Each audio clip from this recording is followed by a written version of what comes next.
Welcome to our N-TUTOR Sustainability Student Champion podcast and video. We are TU Dublin N-TUTOR Sustainability Student Champions. My name is Sarah Rogers and I'll be speaking with TU Dublin's Head of Decarbonisation, Rosie Webb. And I'm Anna Moran Watson and I'll be speaking with TU Dublin's Head of Societal Engagement, Helena Fitzgerald. Over to you now, Sarah, to speak with Rosie Webb. Rosie Webb is the Head of Decarbonisation at TU Dublin. She has extensive knowledge and experience in climate action, project management and planning, urban design and architecture. Rosie is tasked with leading on major emission cuts for TU Dublin, and we are looking forward to hearing how to achieve this. So can you tell me about what a job like Head of Decarbonisation means in a large university like TU Dublin? Wow, so my role is really around the climate action roadmap. So what I do is I develop that, I kind of have oversight and try to coordinate all the various activities that lead to that. And then I have to report on it. So every year, at least once a year, we have to report on our progress.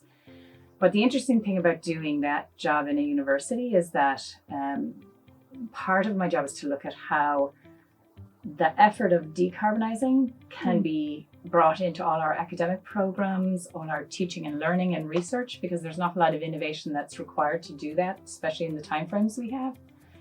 And so we have, our superpower is that we have all these researchers and people learning. So making that very open so that it can, so that we can integrate those activities is probably one of the more interesting parts of my job. Yeah, that's really interesting, actually. Well, can you tell me a bit more about the Climate Action Roadmap? Yeah, so the Climate Action Roadmap is something we have to do by law. So every public body has to, this year, as a part of an action of the Climate Action Plan that the government set out, every public body has to produce a Climate Action Roadmap with the view of achieving two targets. One is to reduce our carbon emissions by 51% by 2030. And the second is to increase our energy efficiency by 50%. So improve that by 50% by 2030. So the Climate Action Roadmap, like I said, is something we all have to do as a public body. We're supposed to be leading the way. And we published our first one on the 30th of March. We've already published our second version, which was on the 30th of September. And we'll be it's a kind of a live document, so we'll be continuing to update that at least every year going forward. What are some of the biggest challenges for TU Dublin when it comes to achieving its goals of carbon neutrality by 2030 and net zero emissions by 2040? Well, interestingly, one of our biggest challenges is information, actually just collecting it, having it be at a level that we can, it helps us understand how and when we're using our energy, sharing that with other people, because it really is a collaborative effort. It's not up to one person or one department or anyone. So it's really important that everybody knows what's going on. So that's a challenge. So the other side is just engaging everyone in it. It's not something the sustainability team does. It's something that the whole school and all the staff and students do. So that's a challenge always, because it's such a wide, organizationally wide thing. And then of course there's, challenges around financing all of this. There's a lot of work to be done in terms of doing up buildings, that sort of thing. So that's kind of challenging. And also, I suppose because of a lot of it is innovative. So that also means that there's regulatory barriers. So the let's say legislative system might not be set up to do the type of things that you need to do. So those are kind of some of the main challenges we have. Yeah. No, it's interesting to hear about all the challenges, and it's never going to be easy doing everything.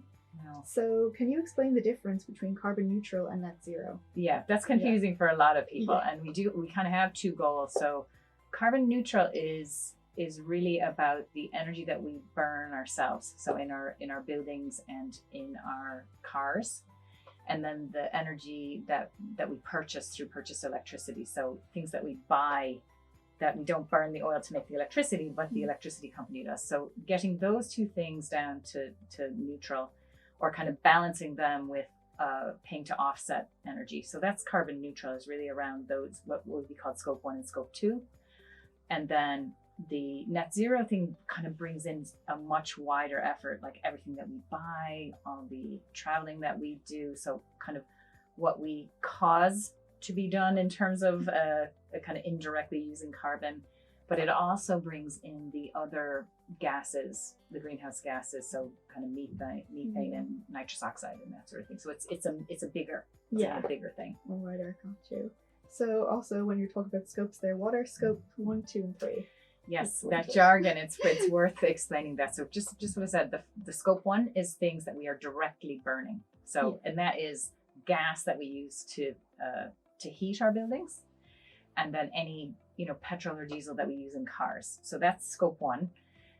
And scope 2 brings in electricity that we purchase or buildings that we lease. So we don't own them ourselves, but we're leasing them. And then scope 3, the rest of it. So a lot around what we purchase. So, we can make more sustainable choices in terms of purchasing, and we can kind of track the carbon that's sort of embodied in the purchase that we make. So, how far are our cups traveling, or what are they made out of, so it's that kind of life cycle assessment is in scope 3. Yeah, okay, yeah. So what are opportunities arise from the reduction of our emissions? Yeah, I suppose there's opportunities. First, it has to be said that it's something we have to do. It's legislated, so all public bodies have to do that. But there are also cost savings. So if you're more energy efficiency, you're spending less on fuel. You should be able to capture that and put that back into doing more work. But I think for universities, there's a huge opportunity, both in terms of the stewardship of the environment. So for universities, reputationally, if you can become a leader in this, it becomes a place people want to work, people want to go to school. And I think particularly for the younger generation, very concerned about doing what they can to to improve the planet. And then also for these things I was talking about, research opportunities, partnership. So if we can be leaders in this, it can be very beneficial for the university. Yeah, okay, yeah. What's your favorite part of your job? Oh, my favorite, I actually am, I say this a lot, is I've spent an awful lot of time working in large scale urban development projects. And in early on in my career, I'm trained as an architect. It was kind of narrower, and it was very much about making better places, which was hard to measure. Yeah. So it was about making things nicer or more accessible, but it was very hard to kind of put a figure on that. So I'm kind of a math nerd, and so I really like the fact that it's something that can be readily measured. It's a fact. We have this much carbon, we have this much time to get it down, and so it's a very plottable thing. It's something that you can understand in terms of numbers, and you can measure in terms of your progress and achievement. So I really enjoy that part of the job. I also enjoy working with other people in sustainability, because I find it's a very cooperative group of people. So I think our challenge is to move from a way of working that was really about, it was really more adversarial. So, if it's mine, it's not yours. Where with the sustainability, it really is about the more we can do and the more people we can bring on board. So there's a very good networks across the universities, for instance, or other people working in sustainability. So I think there's a lot of goodwill and a lot of energy in terms of people wanting to do the work. So I love that. Okay, so thank you, Rosie, for your time and explaining this important function to us. I had a great time, and hope you did as well. Yeah, and look, we'll work again in the future, hopefully. Hopefully.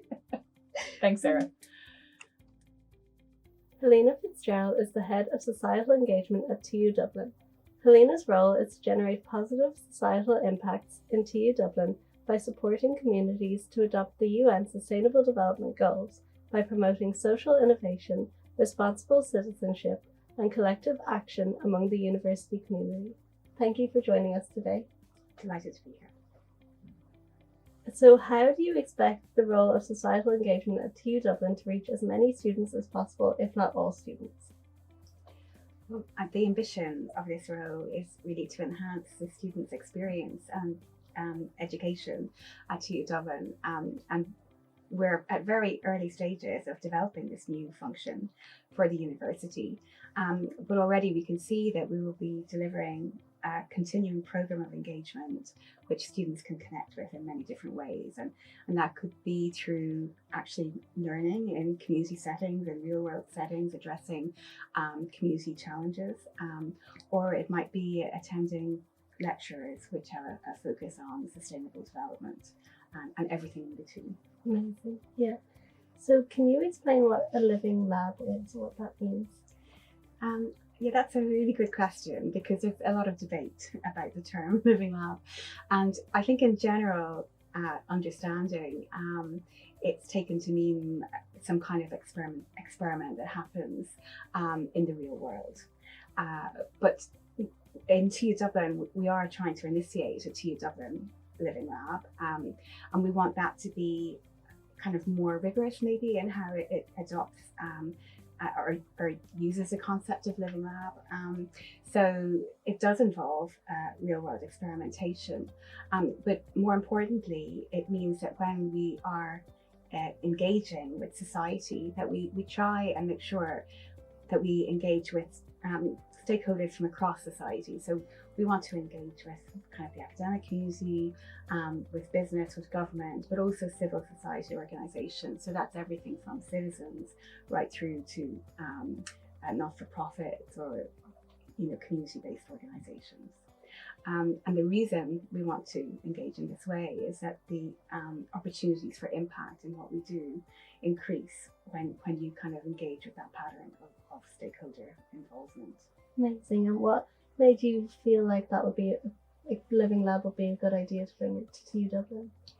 Yeah, so living labs, they can be used in lots of different ways, and they're really a mechanism for impact. So, I've spoken about the stakeholder model that we want to adopt, but also the types of things that happen in living labs can really help build skills within a university community around, co-creating a sustainable future, but also through our engagement with external partners that we help to increase their capabilities as well. So, that would be the main reason why living labs are important to societal engagement and to the university. Yeah, that makes sense. Thank you. So climate anxiety, as you know, is a real thing for many people, especially young people. Have you got any advice on how to reduce or cope with it? Yeah, that's very difficult because I think how people experience anxiety just varies from person to person. So I don't think there's one solution, but in general, I think it helps to be able to act on our anxiety in some way, to do something that's meaningful and impactful.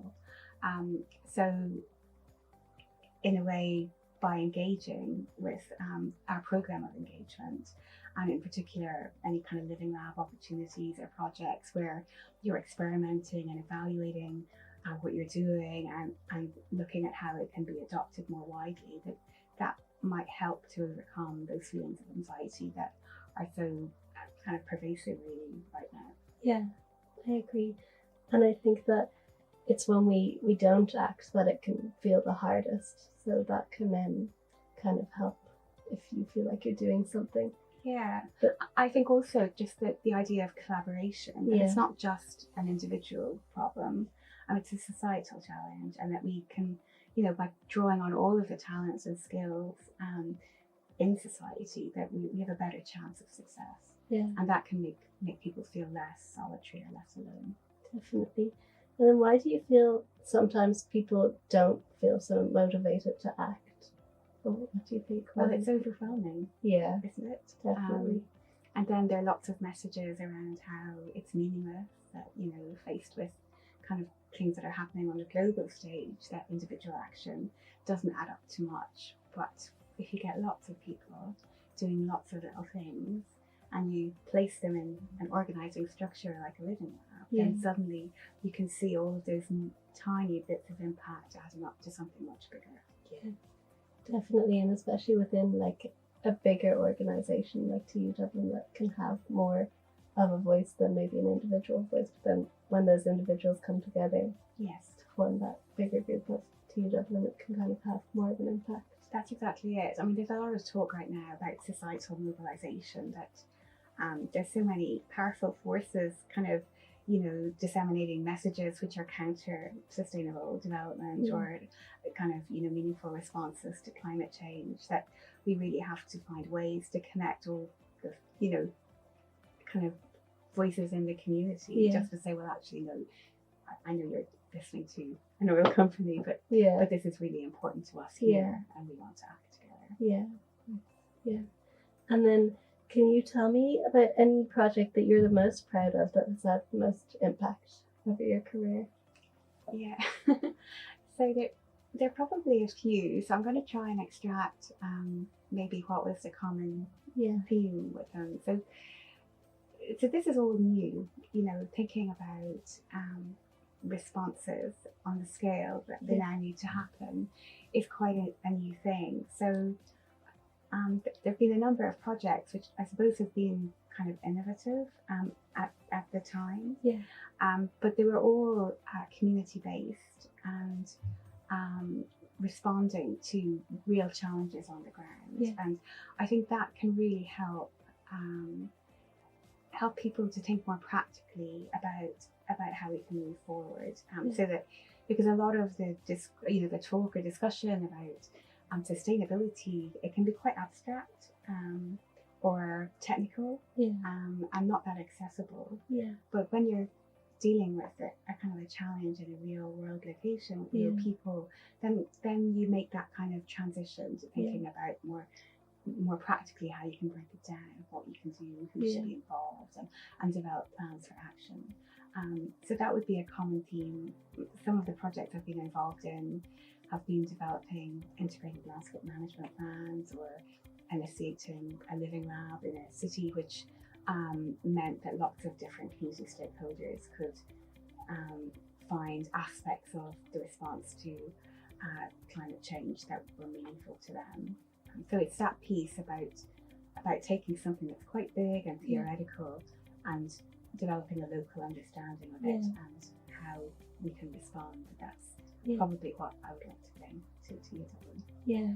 And I know you've only been here for a very short time, but have you identified any of those kind of real world, smaller societal issues in TU Dublin or within our communities that you'd like to tackle in your time here? Well, there are. You've spoken to our kind of decarbonisation head of campus decarbonisation, Rosie. So that's a real world challenge, which is right here on campus, and it's not just the buildings. It's it encompasses how we travel to campus, how we dispose of our refuse. It touches all aspects of how we exist in the campus environment, and then moving outward from that. Well, Dublin is a climate neutral city, mission city, so there's a wider kind of commitment, I suppose, not just in Dublin but in Ireland, to transition to net zero by 2050, and so we have a shared challenge within the campus and with our external stakeholders. Amazing. Well, thank you so much for your time and for explaining the important role of societal engagement within our university. That was Anna Moran Watson speaking with TU Dublin's Head of Societal Engagement, Helena Fitzgerald. Thank you for joining us for TU Dublin N-TUTOR Sustainability Student Champion podcast and video.